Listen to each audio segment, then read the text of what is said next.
Bonsoir, bienvenue une fois de plus dans cette séquence vidéo. Bienvenue sur la plateforme MathExam. Aujourd'hui, il sera question pour nous de résoudre cet exercice.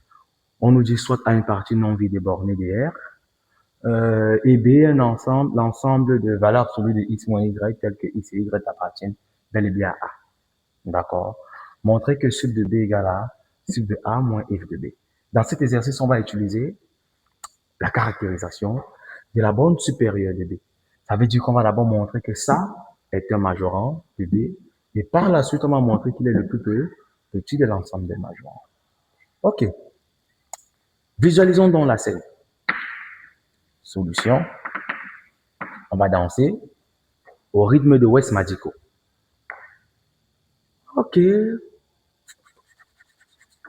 Petit i.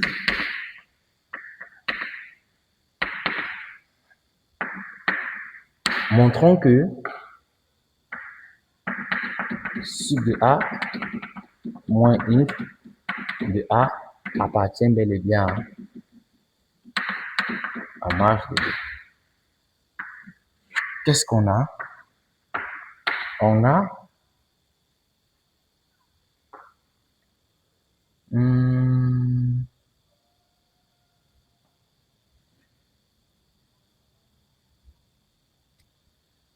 on a, oui, pour tout x appartenant à x est compris entre if de A et sub de A. Et on a pour tout y appartenant à y est compris entre if de A et sub de A. Et de plus, on a valeur absolue de x moins y qui est égal à x moins y ou y moins x. Donc, dans tous les cas, on va montrer que x moins y ou y moins x moins y et y moins x seront toujours plus petits que sub de A moins x de A. Je crois que c'est la meilleure façon. Essayons donc. Ça veut dire que on a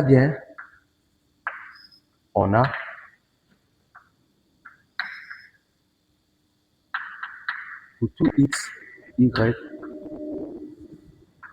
on a pour tout x, y appartenant à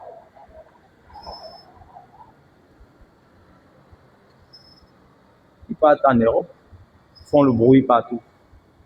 On a pour tout x, y appartenant à x,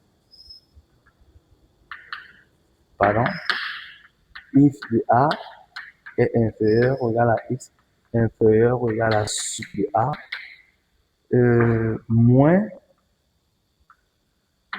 sub de A inférieur ou égal à moins y inférieur ou égal à moins, où ça change l'inégalité. Et on a bel et bien moins sub de A inférieur ou égal à moins x inférieur ou égal à moins f de A en multipliant ici par moins 1. Et je vais réécrire cette équation sans rien la changer. On aura f de A inférieur ou égal à y inférieur ou égal à sub de A.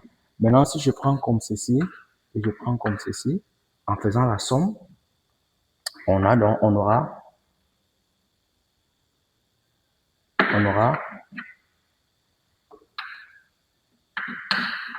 je vais prendre l'égalité de droite parce que c'est ça qui m'intéresse. On aura x moins y qui sera inférieur ou égal à sub de A moins f de A.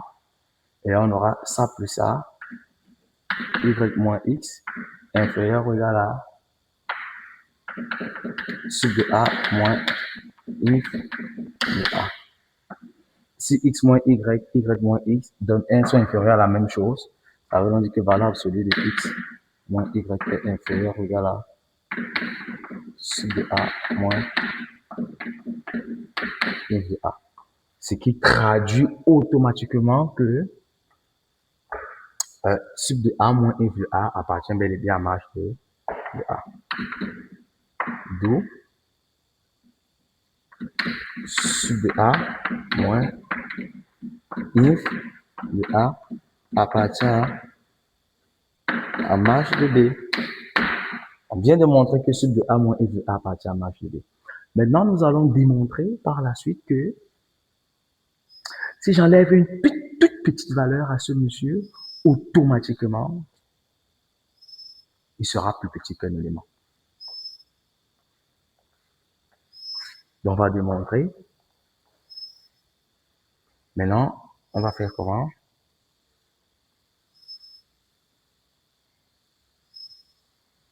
On va montrer que en petit d, en 2i, en pipi, pour les enfants de l'université qui pissent encore au lit,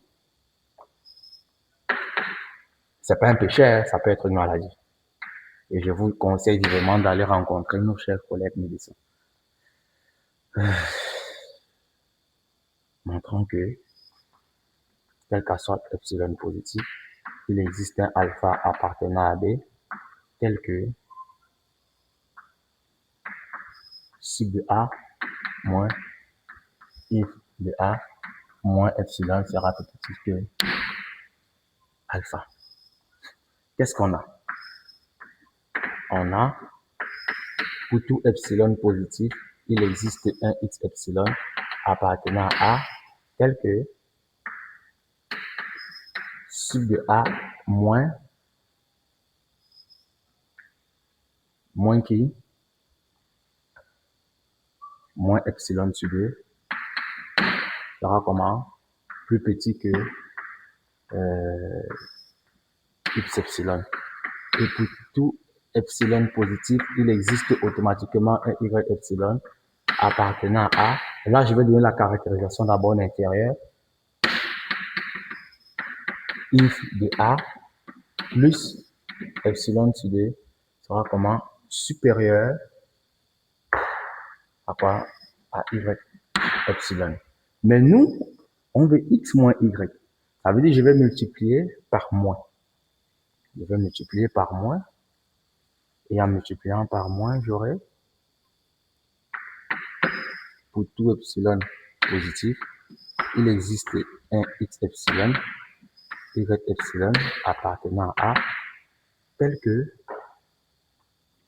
on aura sub de A moins epsilon sur 2 inférieur à x epsilon moins if de A moins epsilon sur 2 inférieur à moins y epsilon.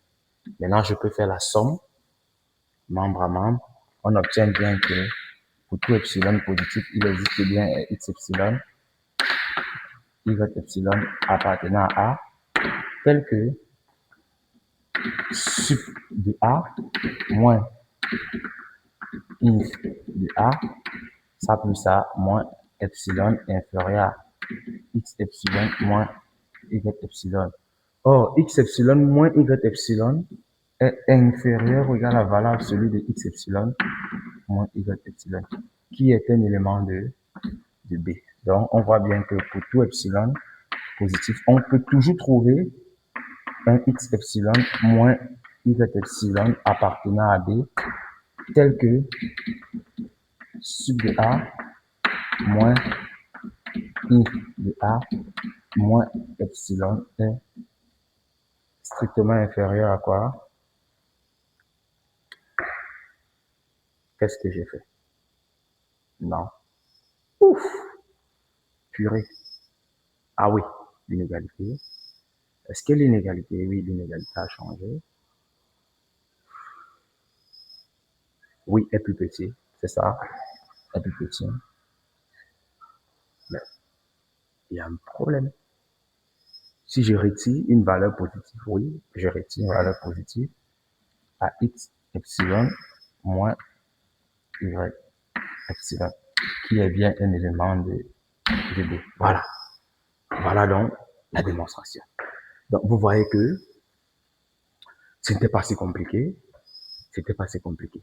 Dans ce genre de situation, lorsqu'on n'a pas réellement modélisé l'ensemble A par rapport à l'ensemble B, l'idéal serait d'utiliser la caractérisation. D'accord? Je vous remercie. Merci.